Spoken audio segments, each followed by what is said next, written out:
Naging alerto ang iba't ibang ahensya ng pamahalaan sa paghatid ng tulong sa mga apektado ng Bagyong Tino sa Capiz. Samantala, isa ang nasuwi matapos madaganan ng punong kahoy sa probinsya. May detalye si Robert Nem ng IBC 13. Patuloy ang paghahatid ng tulong sa mga apektadong residente sa Capiz habang tumitindi ang epekto ng Bagyong Tino. Kahit malakas ang hangin at buhos ng ulan na dulot ng Bagyong Tino, hindi na tinag ang pamalaang panlalawigan ng Capiz sa pamamahagi ng food boxes para sa mga apektadong residente ng lalawigan. Siniguro rin ang maayos na pagkakarga ng mga food boxes sa mga truck na dadalhin sa mga barangay sa Roa City na matinding tinamaan ng bagyo.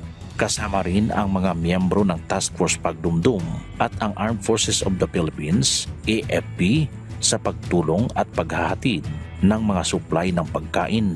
Layunin nito na mapabilis ang pagdadala ng tulong sa mga lugar na hirap maabot dahil sa mga baha at pagkasira ng mga daan. Tuloy-tuloy rin ang relief operations ng provincial government para matiyak na walang maiiwang residente.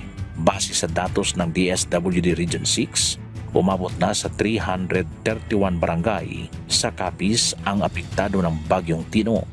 Nasa 33,038 pamilya o 100,159 individual ang nakaranas ng epekto ng bagyo kung saan 22,212 pamilya o 67,790 individual ang kasalukuyang nasa 757 evacuation centers at halos 9,609 pamilya o 28,461 individual naman ang nananatili sa mga kamag-anak. Isa naman ang naitalang casualty matapos madaganan ng punong kahoy sa bayan ng Pontevedra. Patuloy pa rin ang assessment at damage validation ng mga ahensya ng pamahalaan sa iba't ibang bayan sa Capiz para alamin ang lawak ng pinsala, habang nakahanda naman ang mga karagdagang supply ng pagkain at tulong mula sa DSWD at pamahalaang panlalawigan.